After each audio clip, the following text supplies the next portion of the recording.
Em 1903, Antonella e sua família, recém-chegada da Itália, viviam no interior de São Paulo, em uma cidade chamada Ribeirão Preto. Cercados de muitos cafezais, eles tinham um abrigo em uma fazenda, onde muitos imigrantes italianos também se alojavam e trabalhavam na colheita do café. A vida não era fácil no novo mundo de Antonella e sua família.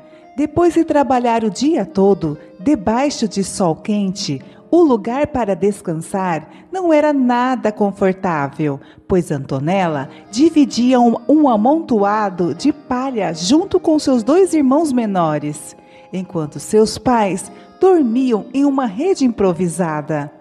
Tudo era muito precário e o pouco que ganhavam na colheita dava para comer. Antonella havia deixado na Itália seu grande amor, Paolo Vicenzo, um ilustre pintor de quadros. Ele tinha clientela por todo o país e, por isso, a crise econômica não afetou seu trabalho. Em razão disso, ele não embarcou com Antonella naquele navio. Mesmo assim, eles não terminaram o namoro e ficaram se comunicando por cartas. No entanto, nessas conversas, Antonella mentia para ele, dizendo que tudo era maravilhoso e tranquila sua vida no Brasil. Diante disso, Paolo ficou encantado com a forma que Antonella retratava sua nova vida. Cada vez que ele recebia uma carta, ele se alimentava de suas doçuras e de desejo de estar com ela em um lugar esplêndido como aquele. Não demorou muito, ele embarcou rumo ao Brasil, mas queria fazer uma surpresa para Antonella e não contou que estava indo ao seu encontro. Muitos e muitos dias, dentro daquele navio, Paolo estava cada vez mais ansioso para que o navio chegasse logo ao seu destino. Ele ficava cada vez mais pensativo de como seria morar na América, pois agora ele iria viver naquele lugar onde Antonella relatou ser um lugar fantástico. Ansioso, ele vai até a proa do navio e olha para o céu e pergunta para si mesmo como será essa América.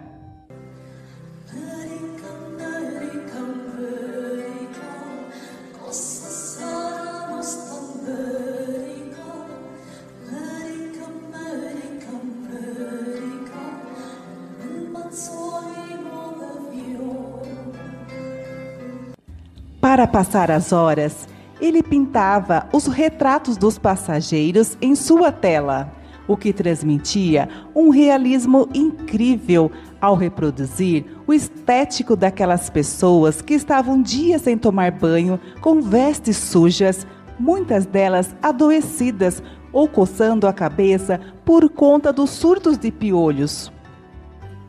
Depois da longa e cansativa viagem, ao desembarcar em Santos, a chegada era com toda certeza um alívio para Paolo, que conseguiu fazer a travessia diante de tantas condições precárias. Ao pisar em solo, ele olhou ao seu redor e sentiu uma refrescante brisa, o que fez com que ele se sentisse feliz, por agora iria ao encontro de sua amada. Já no trem, ele estava muito mais ansioso, pois a cidade de Ribeirão Preto se aproximava. Ao desembarcar, ele pôde sentir que a cidade tinha um aroma particular por causa dos grandes cultivos de café, o que fez com que ele se lembrasse do que Antonella escrevia nas cartas sobre as grandezas daquele lugar. Animado, ele pega carona em uma carroça e vai até a fazenda onde Antonella morava. Quando ele chega, ele se depara com Antonella toda desalinhada colhendo café. Ele desce da carroça e vai ao seu encontro. Ao se aproximar, ele pergunta para Antonella o que ela estava fazendo ali. Ela leva um susto ao reconhecer sua voz e acaba desmaiando. Sem entender, Paolo conta para os pais de Antonella sobre as cartas que ela enviava para ele, de como era sua boa vida aqui no Brasil. Seus pais, agora envergonhados, contam a verdade e mostram a realidade daquele lugar. 2 dias se passaram e Antonella não acordava.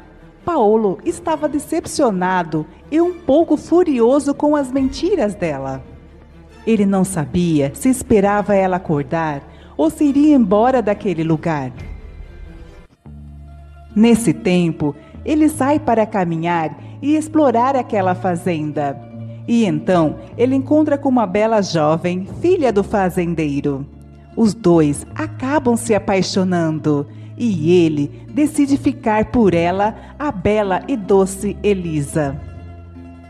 O mês passou e Antonella não acordou. Um médico havia sido chamado para examiná-la e constatou que ela apenas dormia por causa do susto ter impactado sua estrutura emocional, mas que em breve acordaria. Com tudo isso, passou-se mais um mês e era chegado o dia do casamento de Paolo e Elisa. Eles decidiram se casar, pois estavam muito apaixonados.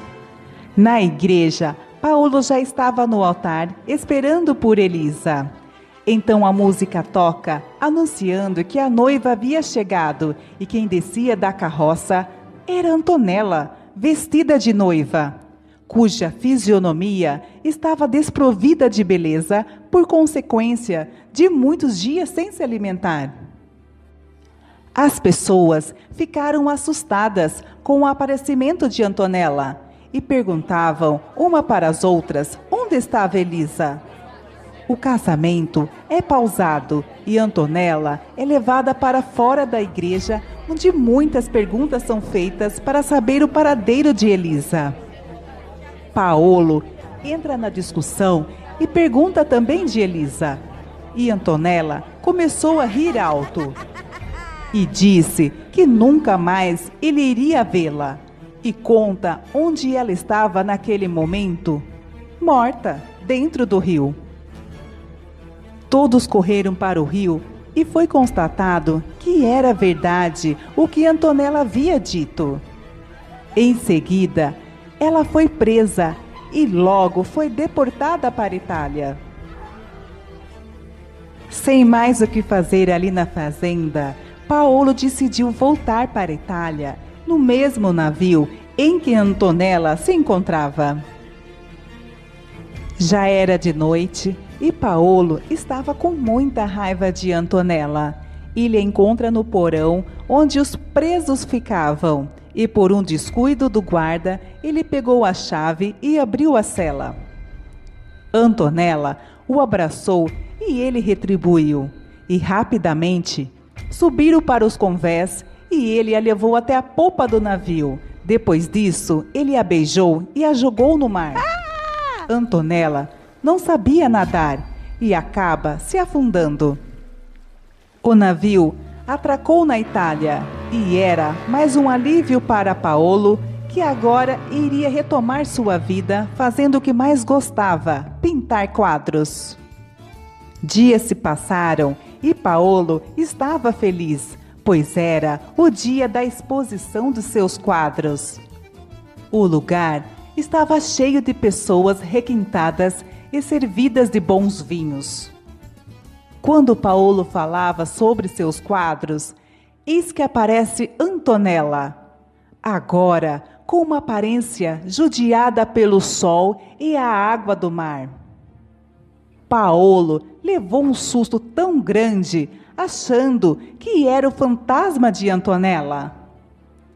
Ele a levou para o canto e disse que depois conversariam. Ela só aceitou porque ele prometeu se casar com ela. Paolo decidiu não ofendê-la e nem maltratá-la. Por isso, seguiu adiante e casou-se com ela, que agora tinha outro nome, Carlota, já que Antonella supostamente estava morta perante as autoridades. Todavia, Paolo já não era mais o mesmo. pois ela o sugava com seus ciúmes em excesso, um amor doentio. Ele acabou adoecendo, entrando em depressão. Seus quadros não tinham mais notoriedade, o que fez com que Paolo, certo dia, pintasse um quadro representando Antonella e ele bebendo vinho. Então, assim que terminou de pintar, ele a chamou e mostrou o quadro para ela, que ficou maravilhada com a pintura. Ele encheu 2 taças de vinho e acabaram tomando. Os dois começaram a passar mal e morreram juntos um do outro.